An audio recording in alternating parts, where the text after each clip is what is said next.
Olá a todos. Estamos dando continuidade ao ciclo de palestras Política Cultural, Literatura Afro-Brasileira e Quilombola, Literatura e Educação. Nesse ciclo, nós estamos trabalhando com a realização de 3 palestras, né? A primeira palestra, então, abordou sobre a política pública de Estado para a literatura, apontamentos sobre Mato Grosso do Sul e sobre o Brasil. Na palestra de hoje, será tratado sobre o tema literatura afro-brasileira, a literatura que o mundo precisa conhecer. E na terceira palestra, nós abordaremos literatura e escola, a importância do ato de ler e de ensinar. Essa iniciativa, ela é uma realização do governo do estado de Mato Grosso do Sul, pela lei de emergência Aldir Blanc, a lei federal, né, que está sendo executado com os recursos que foram destinados para a Fundação de Cultura de Mato Grosso do Sul. Trata-se de uma iniciativa na área do livro, leitura, literatura e bibliotecas. E hoje teremos a palestra Literatura Afro-Brasileira, a literatura que o mundo precisa conhecer, em que serão apresentadas um conjunto de obras literárias, né, que visam contribuir com o conhecimento, o reconhecimento, o diálogo e a efetiva promoção da diversidade étnico-racial com enfoque na literatura afro-brasileira. Desse modo, a nossa convidada visa construir e compartilhar conhecimentos acerca da literatura afro-brasileira, tendo em vista o seu envolvimento ativo e a sua participação em sua comunidade, que é Furnas do Dionísio. E durante as análises, alguns trechos de obras, né, serão aí apresentadas, inclusive algumas da própria convidada, que também é escritora, e a nossa convidada, então, é a professora e escritora Leila Aparecida da Silva, que é quilombola, moradora de Furnas do Dionísio, licenciada em Letras pela Universidade Católica Dom Bosco, UCDB, especialista em linguagens clássicas e contemporâneas pela Estácio de Sá, escritora e poetisa, tendo já produzido aí diversos textos literários e alguns publicados, dentre eles o conto O Burro Inteligente, que foi publicado na edição especial de O Velho Matemático e o Pão Milagroso, que foi organizado pelo Paulo Gonçalves, né, como os vencedores aí do primeiro concurso literário Velho Matemático, de 2013, publicou também o poema Mãe pelos Filhos Maltratada, na antologia poética Poetise, pelo Concurso Nacional de Novos Poetas de 2013, que foi organizado pelo Isaac Almeida Ramos. Ela também é professora convocada da Rede Estadual de Educação de Mato Grosso do Sul desde 1998 e atualmente exerce a função de coordenadora pedagógica na Escola Estadual Zumbi dos Palmares, é membro da Associação dos Pequenos Produtores Rurais de Furnas do Dionísio e é reconhecida como uma das lideranças da comunidade e mestra dos saberes e dos fazeres da arte e da cultura de Furnas do Dionísio. Então, com vocês, a nossa convidada de hoje, professora Leila, esteja à vontade para fazer a sua apresentação e, desde já, muito obrigado por ter aceitado o convite e participar conosco dessa atividade. Olá a todos que estão e estarão conosco nesse ciclo de palestras. Muita luz na vida de cada um de vocês. Desde já, eu peço desculpas pelas possíveis falhas, né? Pois essa temática não faz parte da minha linha de pesquisa. Foi um desafio que eu aceitei prontamente quando o professor Vanderlei me fez, né? Embora eu seja preta, quilombola, escrevo a respeito, mas nunca pesquisei, né? Nunca me aprofundei nessas questões. Então, está sendo novo para mim também, e ainda hoje comentei com o professor Vanderlei que já me apaixonei e já vai ser a minha próxima linha de pesquisa, essa temática. Então, o objetivo aqui é traçar um breve panorama, embasado em alguns autores, sobre o conceito de literatura negra ou afro-brasileira. Então, a gente nota que alguns processos históricos que influenciaram a necessidade de se ter uma literatura denominada negra, sendo essa uma função social da literatura, tal qual afirma, né, Antônio Cândido, comporta o papel que a obra desempenha no estabelecimento de relações sociais, na satisfação de necessidades espirituais e materiais, na manutenção ou mudança de certa ordem na sociedade. Então, desse modo, a literatura também ela pode ser vista como um elemento fundamental na criação de uma nação. E no Brasil, após o processo de independência, a necessidade de se fazer uma literatura diferente da de Portugal, com uma identidade nacional, vai ao encontro desse conceito defendido por Cândido, né? E, nesse sentido, os escritores se voltam para a construção de uma cultura válida no país, porém analisando o processo histórico de formação da sociedade brasileira escravocrata e a representatividade dessa elite econômica também na literatura fez com que a figura do negro não tivesse seu real valor reconhecido na formação da sociedade brasileira e, consequentemente, na literatura também não alcançou seu devido lugar.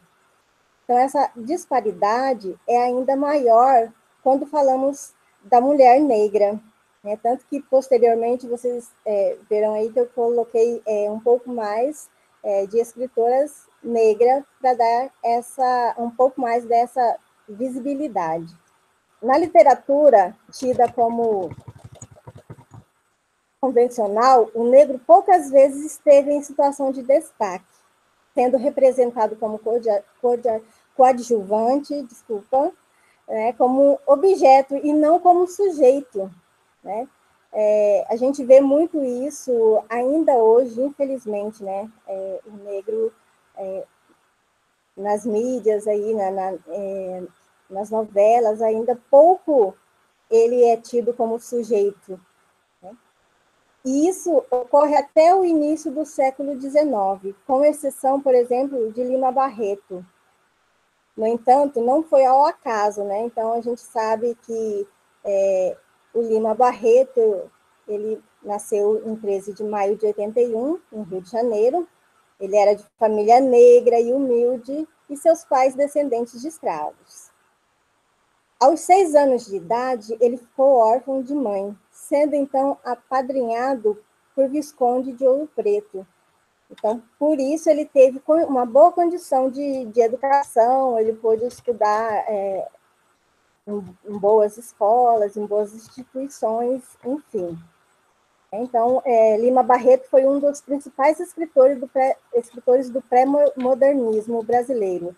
Além de escritor, ele foi jornalista e suas obras estão relacionadas com as temáticas sociais e nacionalistas.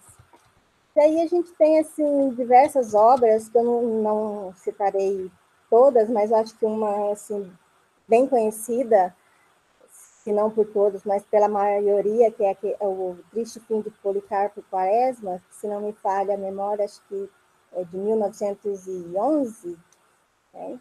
Entre outras obras. Então, a representatividade do negro na literatura quase sempre esteve ligada a estereótipos como submisso ou pertencente a uma sub-raça.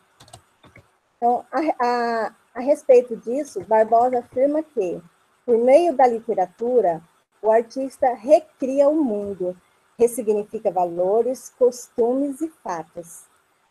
Então, assim, as condições sociais, as crenças, os estereótipos e preconceitos compartilhados por um determinado grupo, seja em qual for a época, são elementos formadores da visão de mundo e fatalmente estarão presentes na criação artística. Então, essa lacuna na sociedade brasileira, para fazer jus aos negros, que muito contribuíram na formação da sociedade brasileira, se fez necessária e favoreceu para o enriquecimento cultural, linguístico e social do país. Então, aqui, pelo que nós observamos aí no slide, né, introdução à literatura negra, e dentro do que nós abordamos, foi abordado já no contexto histórico, a gente vê essa questão da diferença entre a literatura negra e a literatura afro-brasileira, tanto que alguns escritores discordam disso, né? Então, nós temos como a literatura negra, eu não sei se está bem visível aí para vocês o slide, a literatura negra é a escrita sobre o negro. Aí, de sentido amplo, ela é feita por quem quer que seja, então depende da pessoa, né? E no sentido restrito, ela é feita por negros ou descendentes assumidos de negros. Então, ela difere da literatura afro-brasileira, porque a literatura afro-brasileira, ela é, na maioria das vezes, escritas por pessoas brancas, né? Então, e aí geram essas discussões entre alguns escritores. Então, as expressões literatura negra e literatura afro-brasileira causam discussões entre os escritores e críticos dessa literatura. Enquanto uns defendem o uso dessa terminologia, outros afirmam que o uso dessas expressões ajuda a destacar os sentidos da luta contra a exclusão no cânone literário tradicional. Então, por isso, a necessidade de o negro definir a sua própria identidade e construir uma consciência do que é ser negro na América. Então, no âmbito literário, isso se realiza a partir do momento em que o negro se assume como sujeito da sua própria história, libertando-se, assim, da imagem quase sempre estereotipada, que até então são atribuídas a nós, negros, né? A literatura afro-brasileira assume, então, como principal característica a presença de um eu lírico que rejeita a identidade atribuída a ele pelo outro e o desafio em assumir a escrita da sua história. Então, esse processo histórico, ele é fundamental para entender o negro no Brasil, quando se estabelece uma relação entre literatura e sociedade. E aí a gente percebe que o negro hoje, ele é resultado de todo um processo histórico que não pode ser ignorado. O uso da terminologia literatura brasileira, ela torna-se excludente quando é examinada no que tange a representação negra em seus escritos, pois em vez de agregar, ela silencia e apaga a imagem do negro. Jorge Amado, por exemplo, né, mesmo ele sendo e tendo o reconhecimento aí dos autores africanos a ponto de ser considerado modelo por eles e reconhecer nele uma identidade, ele não pode ser considerado um escritor afro-brasileiro, pois o negro em sua obra é corriqueiramente retratado de forma estereotipada, principalmente a mulher negra e mulata, né, como a gente vê, né, em suas diversas obras. E já em Luiz Gama, que mais para frente falarei novamente sobre ele, poeta negro do século XXI, enxergamos todo um projeto de escrever sobre e para o negro. Então, ele escreveu sobre sua experiência de negro com uma temática negra, utilizava uma linguagem que evocava uma oralidade de matriz africana, que não se identificava com o registro normativo da língua, mesmo porque esse registro historicamente estava nas mãos da elite branca. Então, diante desses aspectos, o escritor mais polêmico da nossa literatura, e aí dentro do que eu andei pesquisando, eu encontrei muitos que abordavam sobre isso, né? Então, esse escritor mais polêmico, ele está sendo o Machado de Assis. Por quê? Muitas vezes ele é acusado de ser o mulato que traiu a causa, né? E aí a gente vê também por suas obras, nós temos a Tia Anastácia, enfim. Então ele reporta esse embranquecimento, né? Ele não valoriza o negro em si. Então, suas obras, ela deixa brechas, sobretudo nas crônicas, em que a questão do escravo ela é abordada de uma forma combativa, mas no conjunto de sua obra não podemos afirmar que a experiência do negro era a sua causa principal. Não era seu projeto, e ele nem reivindicou para si o qualitativo desse escritor afro-brasileiro. Então, o público-alvo da literatura afro-brasileira não é apenas o negro, mas há uma busca pela ampliação desse público, para que assim possa haver uma reversão dos valores e uma reconstrução de símbolos, antes tomados como negativos e agora eles são vistos de forma positiva, além de desconstruir conceitos que desvalorizam ou negam o negro para, no lugar, se valer de elementos que exaltem sua condição e identidade. Então, nós temos aí o negro como o objeto. Então, ele tem uma visão distanciada, né, na literatura sobre o negro. Então, o negro ele aparece sempre como personagem nos textos, sempre de formas estereotipadas, com estéticas de embranquecimento. E o negro, quando ele está posto como sujeito, a atitude já é compromissada, né? A literatura do negro, de outro, né? Então, o eu, enunciador, se constitui na sua condição. Então, o negro ele abandona a sua condição de ser apenas um ser de observação, um ser, né, que vai ficar só observando, ele vai fazer parte da sua história. Ele será o grande sujeito da sua própria história, o criador da sua própria história, ele vai se redescobrir, se redefinir, né, redescobrir a sua identidade. Aí se entende-se, então, por literatura negra, a produção literária cujo o sujeito da escrita é o próprio negro, né, como já foi dito. Então, é a partir da subjetividade de negras e negros, de suas vivências e de seu ponto de vista, que se tecem as narrativas, poemas. E é importante também ressaltar que a literatura negra surgiu como uma expressão direta da subjetividade negra em países culturalmente dominados pelo poder branco, principalmente os que recebem as diásporas africanas, imigrações forçadas pelo regime do tráfico negreiro, por exemplo. Né? E é o caso do Brasil. Né? Esse é um exemplo que ocorreu aqui no Brasil também, né? Como faz parte aí da nossa história.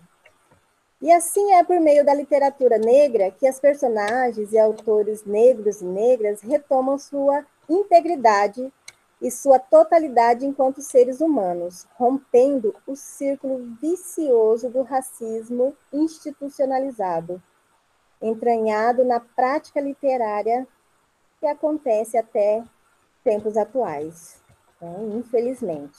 O conceito da literatura negra, ele se consolidou lá pelos meados do século XX, né, que foi bem com o surgimento e o fortalecimento dos movimentos negros. Então, as manifestações literárias negras, em quantidade, deu-se na década de 1920, com o chamado Renascimento Negro norte-americano. Então, assim, foram resgatados vínculos com o continente africano, né, que desprezava os valores da classe média branca americana e produziam escritos que constituíram importantes instrumentos de denúncia da segregação social e dos direitos civis também do povo negro na época.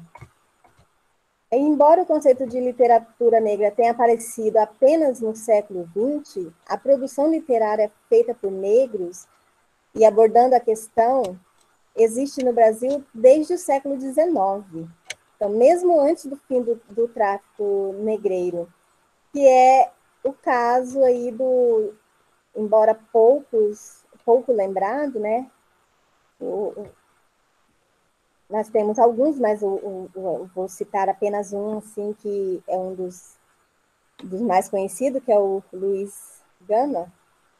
Então, dentro das vozes da literatura negro brasileira, né, nós temos aí o grande líder abolicionista, que é o Luiz Gama. Então, ele era filho de português de Luísa, né, que era negra, acusada de ser uma das lideranças da revolta dos malês. Então, um grande levante de escravos que ocorreu em Salvador em 1835.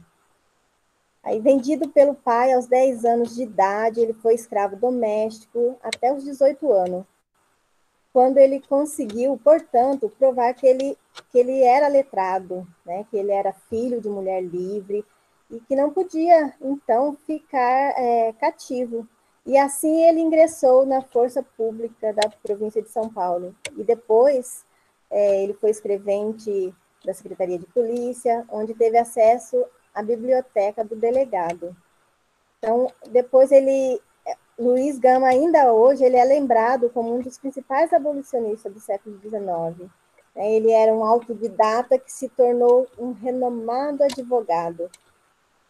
E ele sempre atuou em prol da libertação dos negros, que eram mantidos em cativeiros de formas irregulares, sofriam crimes, ou eram acusados de crimes contra os senhores.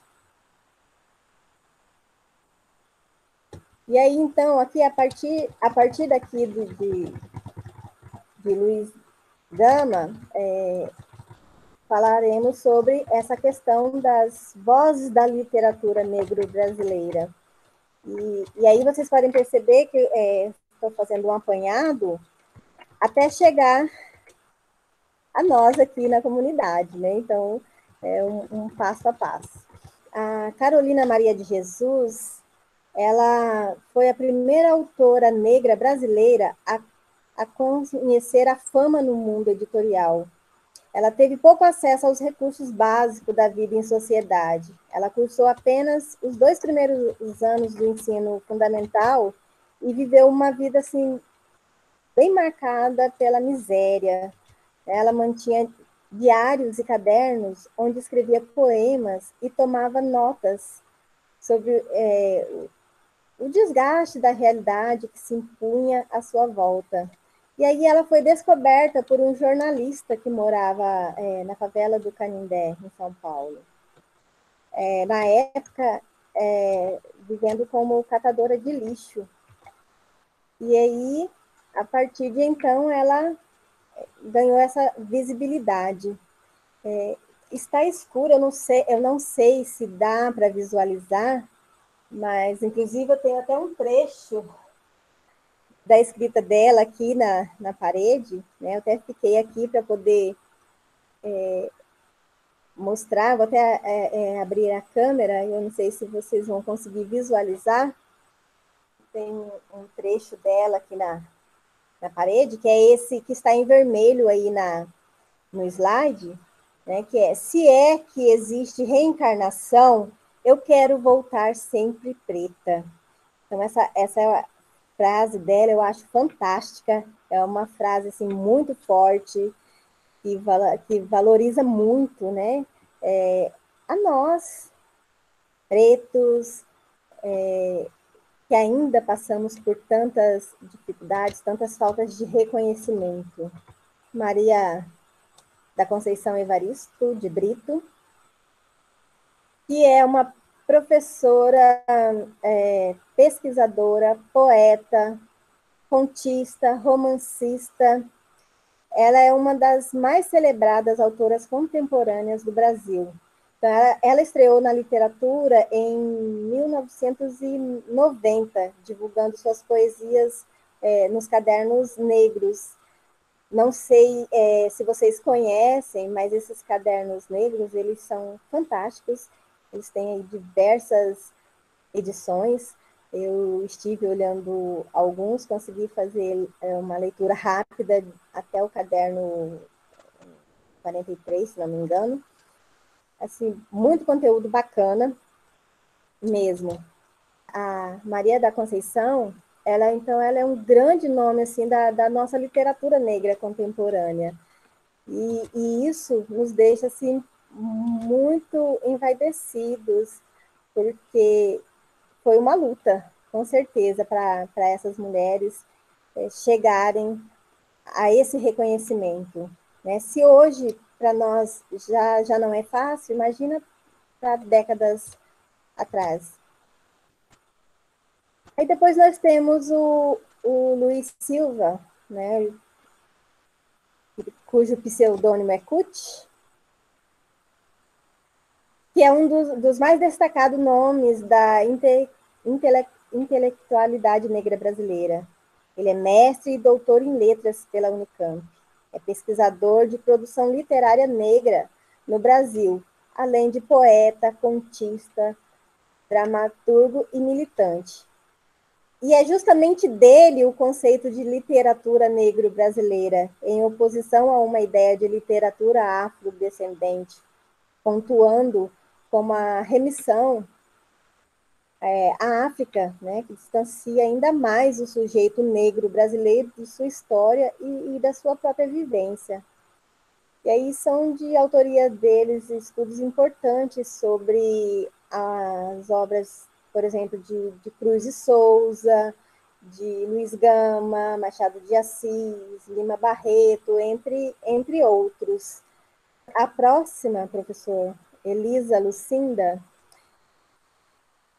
eu até tentei contato com ela para ver se a gente conseguia uma participação dela ou que ela nos mandasse alguma mensagem, mas não foi possível dessa vez, né? Por questões de compromissos pessoais, enfim. Mas Elisa Lucinda dos Campos Gomes, ela é jornalista de formação, mas atua como atriz, poeta e cantora.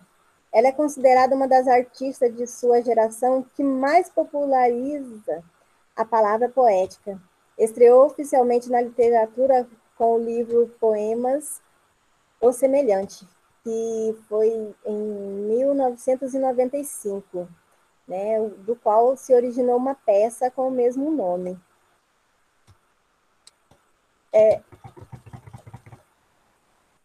Aí ontem, durante minhas pesquisas, meus estudos, eu achei um texto dela no Facebook, na página dela do Face, que eu achei muito interessante, que está aí até ao lado da foto dela uma imagem, né? Chispa daqui, Isabel. Então, isso é uma referência à princesa Isabel, né?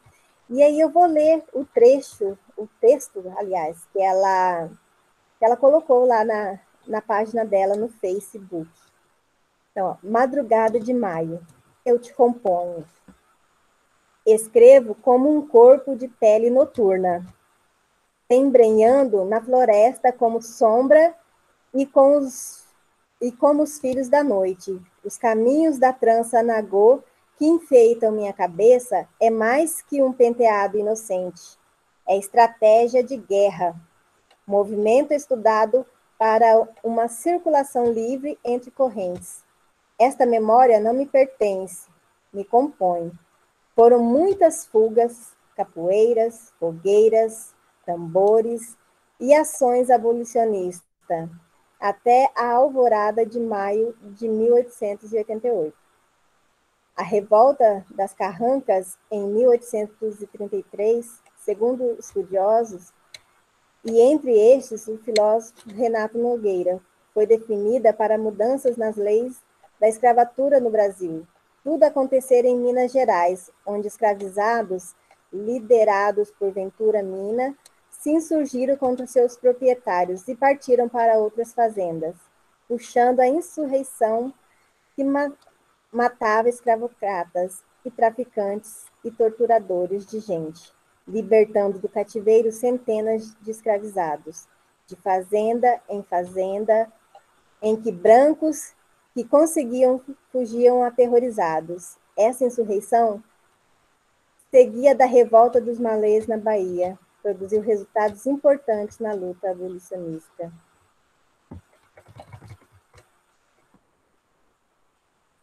Então, é apenas um pequeno trecho, e aí eu vou pular algumas partes e vou para uma outra, porque ele é meio extenso. Então, acordo para amanhã deste 13 de maio, sentindo a força dos que lutaram e morreram para que hoje eu fosse livre. Continuam a confiscar nossas revoltas e se apropriarem de nossas conquistas. Porém, escrevo imersa na força jongueira. Os quilombos se proliferaram e no neo-abolicionismo, de configura imprescindível na contemporaneidade, expondo a dura verdade, o racismo compromete a validade de qualquer democracia. Sou rica quilombola, discurso em altos salões e não estou só. Chispa, Isabel, tenho dito, prefiro louvar ancestrais revolucionários, e isso aqui deixo escrito, louvo meus tambores, os orixás e também São Benedito. E aí finalizou, né, hashtag Vida Negra Importa. Então, eu achei assim, muito bacana esse comentário dela, porque sabemos que quando houve, né, essa dita Lei Áurea que libertou os escravos, muitos, na realidade, não foram libertos, né?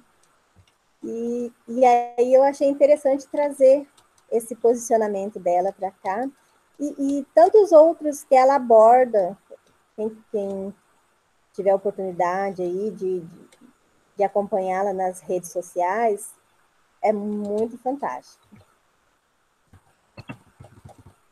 Aí a próxima, eu até convidei, eu não a vi, ela estava hoje toda atarefada, eu não a vi entrando, eu acho que ela não está, que é uma grande querida, né? Então, Eva Vilma é educadora, pedagoga, formada pela Universidade Estadual de Mato Grosso do Sul, especialista em diversidade e educação especial, mãe, escritora e capoeirista, atuante no grupo Camuanga de Angola, em Campo Grande, Mato Grosso do Sul. Feminista, consciente de seu espaço na sociedade e das batalhas diariamente travadas pela demarcação dele. Nascida em Campo Grande, viveu a infância e a adolescência longe do alvoroço da cidade, o que lhe rendeu olhos de ver e fazer poesia. Acredita no poder transformador da literatura, da escrita e das artes, resgatando-as e disseminando-as em variados espaços de sua cidade. Olá, boa tarde a todas e todos. Eu sou Eva Vilma, estou aqui a convite da Leila, que hoje está oferecendo uma palestra com uma temática linda, né, que fala sobre a literatura que o mundo precisa conhecer. E ela me fez esse convite. A princípio eu fiquei assim, será que eu tenho a contribuir, né? E aí eu acabei dizendo para ela que eu poderia contribuir com esse vídeo rápido, contando, né, a minha experiência enquanto escritora, que pensou num livro infantil que pudesse abordar essa temática de uma forma não objetiva, né? Não é o objetivo principal do livro, mas busca trazer como algo natural considerando que a nossa população, a população brasileira, é formada em sua maioria por pessoas negras, né? 96,10%, segundo o IBGE de 2018, se não me engano, que se considera negra, se declara negra, né, dessa população. Então, como é que a gente pode trazer isso para as histórias infantis, mostrando, né, que a nossa população é tão negra, que a nossa população tem todas essas pessoas descendentes de afrodescendentes e que às vezes não aparecem nas histórias, né? E eu sei que tem outras escritoras e escritores aí que estão nessa caminhada e que desenvolvem trabalhos incríveis, muito voltados para isso, mas o livro que foi o livro lançado no ano passado, né, que é o meu livro infantil, publiquei em 2020, ele traz essa personagem, fotinha dela aqui, deixa eu achar uma foto inteira, ele traz essa personagem sem nome, né, que representa aí todas as meninas que se identificarem com ela, com uma série de características de uma menina incrível que está muito bem resolvida com toda a sua personalidade, com todas as suas características, né? E que entende que essas características são fruto de sua descendência, né? Que fazem parte de sua história. É um livro que propõe fazer um debate com relação a questões de gênero, mas também que traz essa reflexão de uma forma não direta, né, mostrando que isso precisa ser naturalizado, considerando os resultados, né, das pesquisas que dizem que a maior parte da nossa população é afrodescendente. Então, por que não estar nos nossos livros infantis de uma forma mais contínua, né? Então, foi isso que eu busquei trazer nesse livro. Ele é um pouco resultado de reflexões que eu venho fazendo enquanto pessoa, enquanto professora, nos trabalhos que eu desenvolvo na sala de aula. Eu busco sempre tá trazendo esses trabalhos, né, de valorização da identidade de cada criança, né, dessa percepção da criança para suas características físicas e o que elas trazem com ela, né, com elas. O que essas características contam da história dessa criança. Então, em 2017, desenvolvendo um trabalho no SESC, eu pude vivenciar situações assim que me deixaram bastante ansiosa por produzir algum material que trouxesse, mesmo que de uma forma não objetiva, que abordasse também essa temática, né? Porque no trabalho feito com as crianças e usando bonecas com diferentes características físicas, eu percebia que sempre a boneca negra, as crianças não queriam, né, se parecer com ela, e mesmo tendo crianças negras na sala de aula. Então, isso me preocupou bastante. E eu fui buscar ajuda de outras pessoas, né, que já vêm nesse trabalho há mais tempo e que poderiam contribuir, inclusive com a Lu, do livro Cada Um de um Jeito, Cada Jeito é de Um, e tentar, né, pensar estratégias de reorganizar o olhar dessa criança para a sua identidade, né?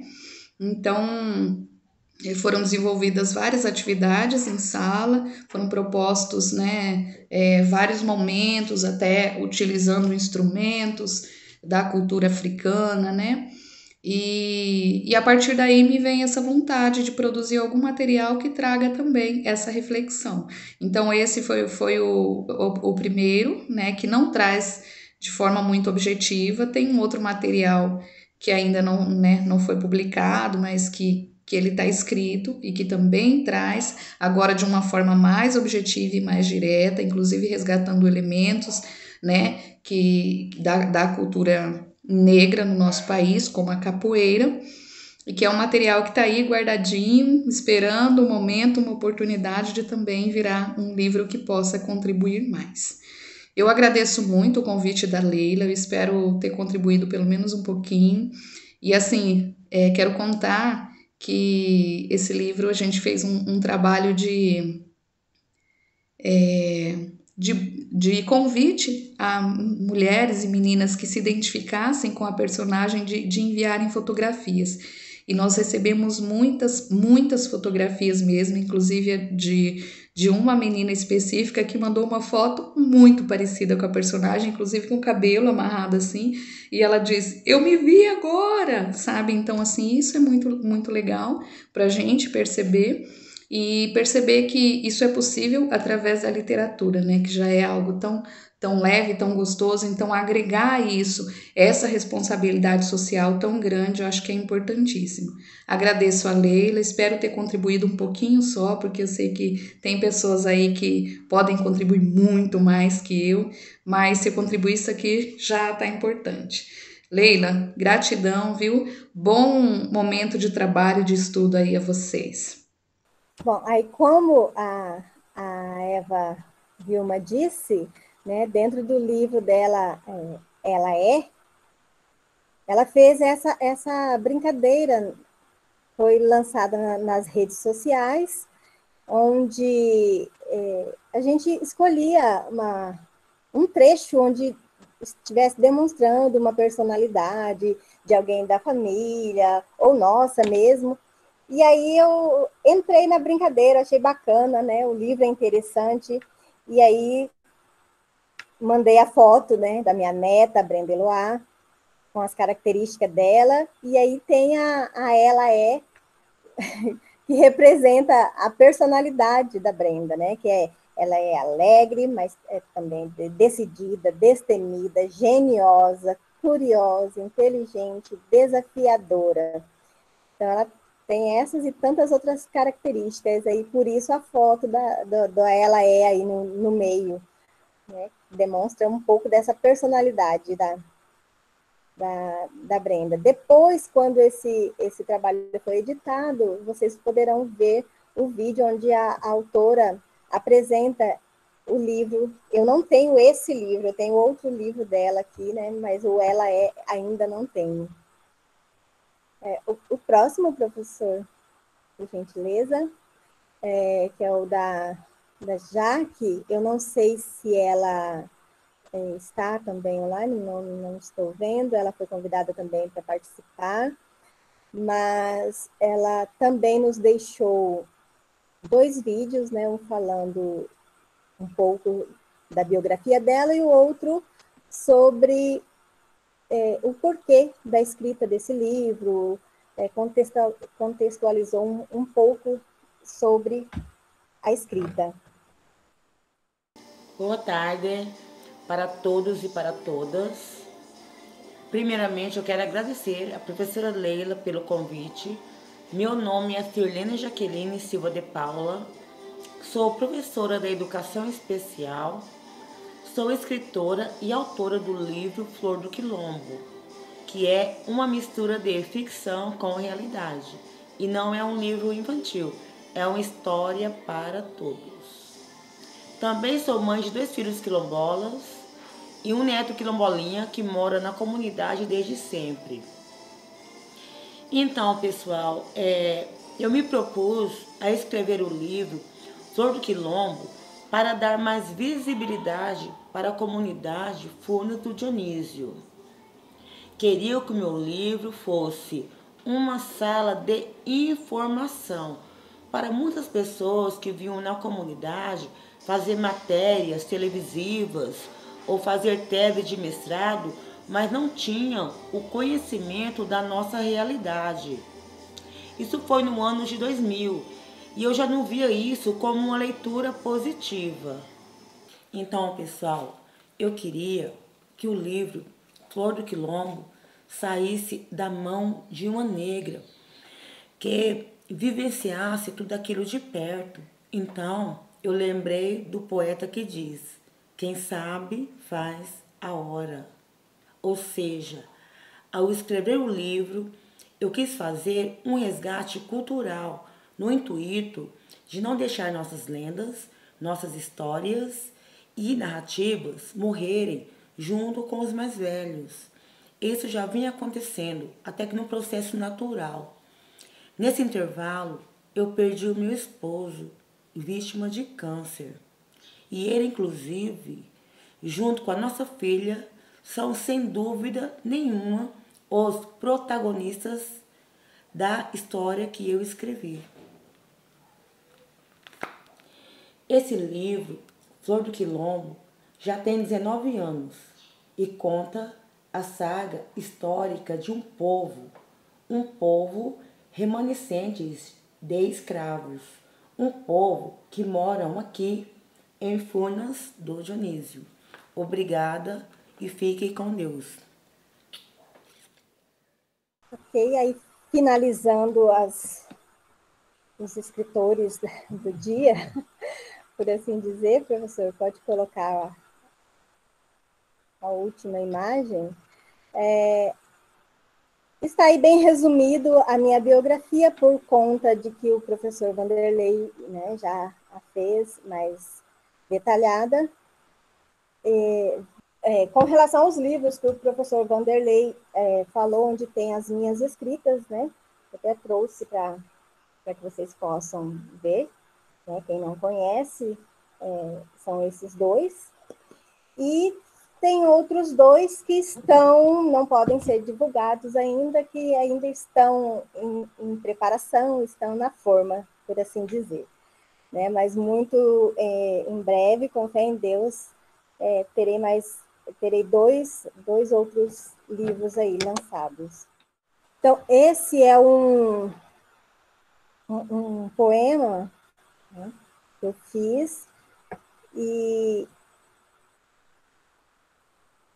que aborda essa questão da valorização do negro, né, da identidade, porque eu sempre me assumi, né, como preta, meus filhos, sempre trabalhei com eles dentro dessa linhagem também, de valorizar nossas origens. Então, essa é uma entre tantas outras poesias que eu tenho, além de contos também. Meu orgulho. Tenho orgulho da minha, da sua, da nossa beleza, que vai além, muito além da nossa aparência. Tenho orgulho das nossas raízes, origens, sofrimento, garra e luta em busca da sobrevivência. Sobrevivência, privação sofrida no passado, mas que nos deixou um importante legado. Sinto imenso orgulho, sentimento profundo. Somos a segunda maior nação negra do mundo. Somos o futuro. Somos guerreiros. Somos negros brasileiros. Negros brasileiros. Negros e brasileiros. E essa gravação desse vídeo foi até parte de um trabalho em que eu participei em uma escola do município de Campo Grande. Eu havia convidei a professora, que também é escritora, Carmen Lúcia, mas acho que ela tinha entrado na sala e como estávamos ainda naqueles ajustes, ela saiu e eu creio que ela não tenha conseguido voltar para a sala. Mas foi um trabalho muito bacana e eu sempre escrevi para os meus alunos quando eu estava em sala, não só os alunos, eu não colocava simplesmente eles escreverem, né? Eu fazia essa contribuição também, então eu escrevo desde sempre. Comecei muito cedo, muito nova mesmo, por volta de uns 9, 10 anos, porque como eu estudava em colégio interno, não tínhamos a liberdade que temos hoje, né? Era uma outra época, enfim. E aí, o que eu fazia? As minhas impressões, as minhas angústias, eu expressava através de escritas, já que não podia expressar por palavras. E aí, cresci e acabei me desfazendo de tantas escritas que hoje eu me arrependo, porque daria, assim, livros e mais livros, né? Com toda uma história, uma percepção. E aqui, mais uma das minhas poesias, ela não está na íntegra, só um pequeno trecho dela, que foi uma poesia que eu fiz em homenagem a essa comunidade que eu amo, né? Eu me sinto comunidade Furnas do Dionísio, até porque já estou aqui há 30 anos, né? Constituí família, tudo aqui. E então eu vivi a maior parte da minha vida aqui em Furnas do que na minha comunidade de origem. Então, eu sou Furnas do Dionísio, né? Me considero. O título é Beleza Rara. Furnas do Dionísio, recanto de encanto e magia, onde a calmaria reina plena, herança de um guerreiro que no passado deixou toda a dor de uma vida de agonia, proporcionando aos seus liberdade, beleza e alegria. Furnas do Dionísio, uma beleza rara, a minha beleza rara. Então, é só um trecho, depois, quem quiser conhecer a poesia na íntegra, eu posso disponibilizar. Tá? Para finalizarmos, só uma breve consideração aí, né, sobre a representação do negro na literatura brasileira. Então, dentro de tudo que nós abordamos, então, essa importância do negro, né, estar presente na literatura, e demais áreas, logicamente, né? Estou me referindo à literatura porque é o nosso tema. Mas nós temos que nos valorizar, nós somos capazes, nós temos que nos conscientizar de que estamos em pé de igualdade, né? Em questão de capacidade, de aprendizagem. Nós somos diferentes apenas na tez. Né? As demais atribuições, nós temos todas elas, as mesmas capacidades intelectuais, e a escrita, ela é muito importante. Então, eu sei que muitos não gostam de ler, mas a leitura nos possibilita, assim, a diversos campos, a diversas viagens pelo mundo imaginário, enfim, é o que eu tinha para passar para vocês. Como eu disse, foram poucos dias, foi menos, na verdade, foi menos de uma semana de estudo, de pesquisa, então eu não tive tempo suficiente para me aprofundar nessas pesquisas, mas que o professor Vanderlei, até te agradeço muito, professor, porque aguçou em mim assim, uma vontade de aprofundar, e com certeza vou pesquisar muito mais a respeito dessa temática, que eu fiquei assim encantada, né? Já tinha lido algumas coisas, eu conheci alguns autores, alguns escritores, até por conta de eu ser escritora, né? Mas eu nunca tinha pegado esse viés. Então, agradeço muito, professor, pela oportunidade, pelo convite. Espero ter contribuído de alguma forma. Professora Leila, nós que fomos agraciados com as suas palavras, né? Com a sua fala. E é muito interessante ver como que você traçou aí um percurso histórico, né? Desde os primeiros nomes até chegar nos escritores aí da comunidade, que você abordou tão bem, falando da Jaque, falando do seu próprio trabalho. Então, eu vejo que é muito importante e é muito necessário. Então, nós agradecemos, assim, pela sua fala em relação a essas questões da literatura que nós estamos chamando aqui de afro-brasileira e quilombola, né? E agora nós chegamos ao momento em que, né, os três palestrantes desse ciclo de palestra, então, né, traçam aí um diálogo, né? Então, no dia de hoje, como a professora Leila é a palestrante, as perguntas ficam por conta né, dos outros dois, que no caso eu e a professora Ana. Então, nesse sentido, eu passo a palavra para a professora Ana. Professora Ana, esteja à vontade para fazer as suas considerações, né, e a sua indagação à nossa palestrante de hoje, a professora Leila. Professor Wanderlei, muito obrigado.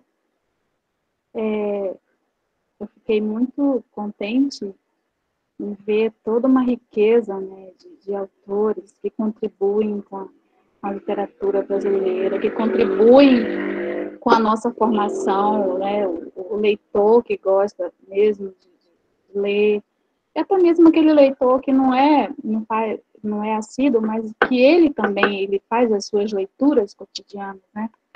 Eu tenho só eu tenho paixão pela Carolina Maria de Jesus. Vou até citá-la, porque ela consegue externar toda a sua vivência, né, naquele período, né, toda a sua vida, ela consegue escrever, ela consegue, e foi uma riqueza que ela deixou, apesar que aquele momento, aquele ambiente totalmente desfavorecido, né, renegado, ela conseguiu externar com profundidade toda a sua vivência, toda a sua experiência. Toda vez que eu leio ela, eu fico totalmente emocionada, porque ela consegue externar todo aquele ambiente de pobreza, de fome, de ser mulher, de ser mãe, de ser uma mulher desprovida, né, de políticas públicas, né, desprovida de política de Estado, mas ela, com tudo isso, ela conseguiu deixar o seu nome, ela conseguiu deixar um legado profundo, bonito, que é a história dela, a história de muitos, né, na nossa literatura brasileira. Professora Leila, esteja à vontade para fazer suas considerações. A Ana, se tiver alguma outra questão ainda para colocar também, esteja à vontade. Professora Leila, eu já havia lido alguns dos seus escritos nos jornais e eu fico muito feliz, eu fico envaidecida de tê-la nesta palestra, porque você traz à tona toda a sua experiência de mulher, de professora, de escritora, todo um processo, né, quando você conta que você começou a escrever. Todos nós temos um pouquinho dessa história, né? Chega um momento que é parecido essa construção, né, de externar, de escrever esse momento de produção. Então, parabéns pela sua produção, parabéns pelo que você tem feito, né? A Furnas do Dionísio, a educação, né, de Jaraguari. Muito, muito, muito parabéns. Eu fico envaidecida de tê-la forte e tão inteligente, tão com essa força que nós conseguimos, né, ver. Parabéns, professora.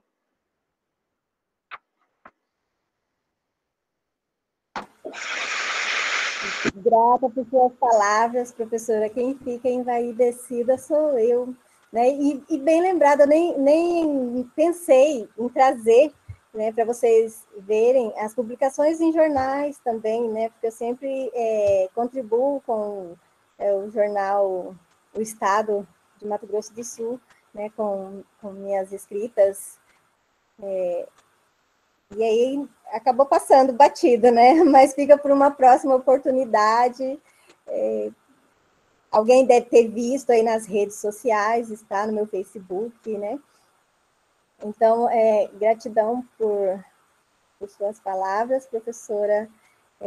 Nós sabemos que não é fácil, é toda uma história de luta, né? Isso tem aí recorrente, né, de décadas, de séculos, e para o negro e para a mulher negra ainda não, está um pouco mais difícil, ainda tem essa... Muitos pensam que não, mas existe sim, mesmo que um pouco mais velado, mas ainda existe essa discriminação, essa diferença, infelizmente. Né? E cabe a cada um de nós fazermos algo para mudar essa história. Né? Assim como a Carolina Maria de Jesus fez, com pouco estudo, com toda a situação precária que ela vivia na época, ela conseguiu se destacar numa época que era ainda muito pior que a nossa de hoje. Né? E assim, temos que lutar. Eu me sinto guerreira. Poucas pessoas sabem, além da minha família e alguns amigos assim mais próximos, que eu sou uma pessoa que eu nasci com uma perspectiva de vida de 15 dias apenas. O médico falou, mãe, não tem jeito, o máximo são 15 dias. E minha mãe assinou um termo e falou, então eu vou levar para morrer em casa. E estou aqui há 45 anos, né? Então, quer dizer, eu tinha uma missão a se cumprir ainda, né? Nessa terra. Então, tem coisas assim que a gente não consegue explicar o porquê. Só depois que a gente vai percebendo ao longo da caminhada, ao longo das lutas, das batalhas.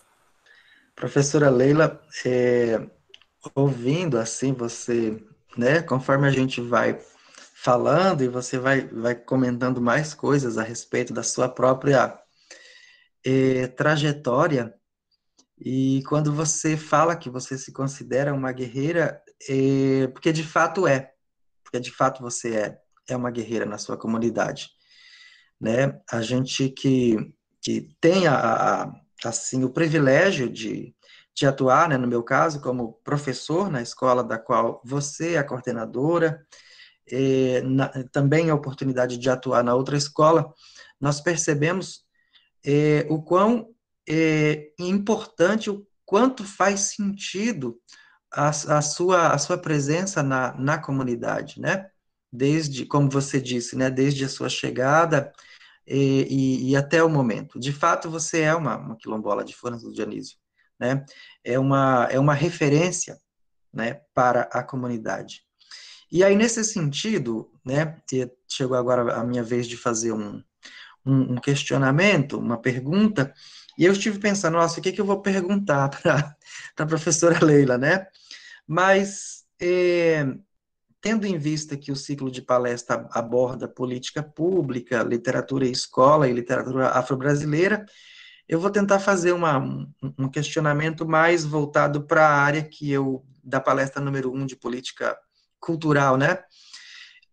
Desde quando eu tive contato, né, com você, fiquei sabendo dos seus escritos, das suas já publicações, desde quando eu comecei a trabalhar os seus textos com os meus alunos, nas aulas de arte, nas aulas de pesquisa e autoria, e é sempre um conteúdo maravilhoso de se trabalhar, a gente começou a trocar um diálogo a respeito de perguntas que eu lhe fazia, né, professora? Por que ainda não tem uma publicação de isso ou aquilo, desse ou daquele livro e tal? E aí você foi, né, foi colocando a sua própria história, e aí eu me faço, assim, essa pergunta, e eu gostaria acho que a pessoa mais indicada para responder é você, porque a gente sabe que a atuação do Estado, né, falando especificamente o Estado, a Unidade Federativa de Mato Grosso do Sul, a atuação do Estado para a questão da política, né, de Estado para a cultura e para a literatura de maneira geral, a gente sabe que ela acontece entre altos e baixos, né, com com alguns sucessos, mas também com muitas ações e formas de atuações que não são aquelas que a classe artística e a classe cultural e a classe literária gostaria, né, que fosse. E aí eu fiquei me perguntando, no caso dos autores, né, dos escritores, que é o seu caso, escritores negros e negras, escritores quilombolas, o que chega dessa atuação do Estado enquanto política pública para esses escritores, especificamente no seu caso? Como que você vê essa questão? Então, professor, eu penso que o Estado ele deveria ter algo assim, vamos se dizer que diferenciado, embora a gente esteja aqui falando de igualdade, mas a gente sabe que na prática essa igualdade ela ainda está deficitária. E aí eu já estive procurando a respeito se tem algo específico, não encontrei. Nós só temos esses projetos aí, como o FIC, enfim, que saem onde tem aquela concorrência ampla no geral. Né? Então, eu penso que se faz necessário, e isso eu acho também que tem que partir de nós, enquanto comunidade, ir atrás, buscar, brigar por nossos direitos de igualdade, porque é tão complicado, né, quem já tem publicações aí, que não foi através de fundos governamentais, que publicou de recursos próprios, né, nós sabemos que não é fácil, é caro, né, demanda de tantas situações, e para nós professores, infelizmente, dificulta ainda mais, né? Por isso que eu fiquei assim, anos só escrevendo, né? De início eu não tinha pretensão de publicar, e depois foram me incentivando, né? Seus textos são bons, tem que publicá-los, enfim. E eu penso dessa forma, que o Estado deveria dar mais. Quando eu falo Estado, né? Estado de Mato Grosso do Sul, não, é de forma geral, né? Poderiam dar mais essa visibilidade para as escritas tradicionais, as escritas quilombolas, nós, enquanto comunidade, enquanto associação, irmos também atrás de movimentos negros, para ver o que pode ser feito nesse sentido, né, nos ampararmos com esses órgãos. Então, eu acredito que seja esse o que está faltando, um pontapé inicial que está faltando, acho que da nossa parte também. Né? Porque se a gente se acomoda e não corre atrás, fica mais difícil conseguir. Né, que o outro nos veja, então a gente tem que se mostrar primeiro, né? Não sei se eu respondi a sua pergunta, mas... Respondeu sim, eu também tenho compartilho dessa sua opinião, né? Acredito sim que o Estado poderia fazer algo mais específico para os produtores, para os escritores negros e negras, não por uma questão de privilegiar, mas é por uma questão de reparação histórica. Isso eu acredito, né? A gente já vê isso acontecendo em certa medida, em relação à ocupação, por exemplo, da universidade pública, em relação aos concursos públicos, e eu acredito que as políticas públicas na área de cultura, especificamente as de literatura, elas precisam oportunizar, e o Estado, além de oportunizar, ele precisa de incentivar. Porque uma coisa que a gente tem observado, que os projetos, né, aí apoiado pelo governo na forma de editais de seleção públicas, eles, a grande maioria dos projetos não são de escritores negros e negras, né, a grande minoria, né, é muito pequena. No Mato Grosso do Sul isso ainda é muito menor. E a gente sabe que existe uma produção literária, a gente sabe que existe escritores e que merecem e que precisam serem publicados, e que, portanto, o Estado tem o dever, né, o Estado tem o dever de assegurar que isso aconteça. E muitas vezes, o porquê que esses agentes, esses escritores, não acessam ou não chegam com seus projetos? Porque muitas vezes desconhecem. Então, o Estado, além de oportunizar, ele precisa de incentivar, ele precisa de estimular, ou seja, ele precisa de mostrar o caminho, ele precisa de chamar essas comunidades e dizer, olha, estou aqui com edital A, edital B, o edital C, participe. Então, quando eu pensei em fazer essa segunda proposição no edital emergencial, eu pensei, o que eu posso, de qual forma, né? Então, eu vou tentar fazer que seja do meu alcance a partir do lugar de onde eu estou convivendo e relacionando. E por isso, o convite a você nessa palestra, que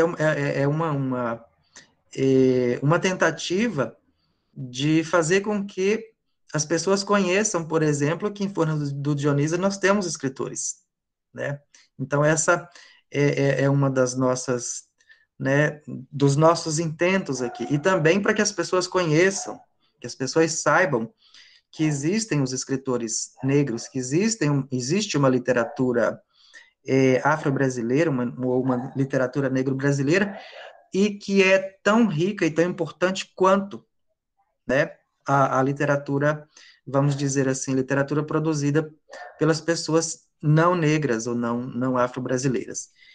E agora, então, já encerrando essa nossa segunda palestra, professora Leila, eu agradeço muito pela sua participação, agradeço também a participação da professora Ana, né, com a gente aqui, agradecemos também a participação de todos que estão nos acompanhando nesse momento, né, agradecemos o apoio, né, da Lei Emergencial Aldir Blanc, a partir dos recursos executados pelo Governo do Estado de Mato Grosso do Sul, por meio da Fundação de Cultura de Mato Grosso do Sul. E esperamos vocês na nossa próxima palestra, porque é um ciclo, né, de 3 palestras, que será, né, com a professora Ana, que vai abordar aí literatura e escola, a importância do ato de ler e ensinar. Então, até a nossa próxima palestra.